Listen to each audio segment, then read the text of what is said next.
Good morning, Andy here with Expert Renovation. We're back in the neighborhood that started it all, beautiful Kingsley Drive in Macon. We roofed all of these houses back in 2007, 2008. And we are back today for an insurance roof. I hate doing it, but this is what it takes sometimes.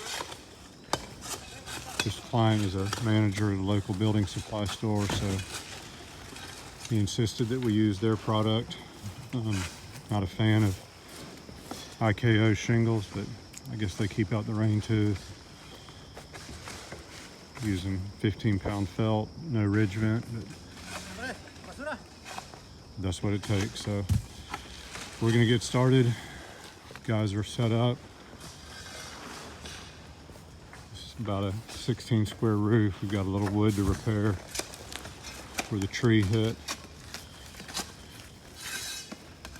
Pretty decent sized oak. One of the limbs came off of it. Get some new gutters put up and this roof will be in better shape than it was. So if you need insurance roofing replacement, we're happy to work with your providers, with the materials you want to specify. And we've got the crews and experience to make it easy for you. Please give us a call and have a great day.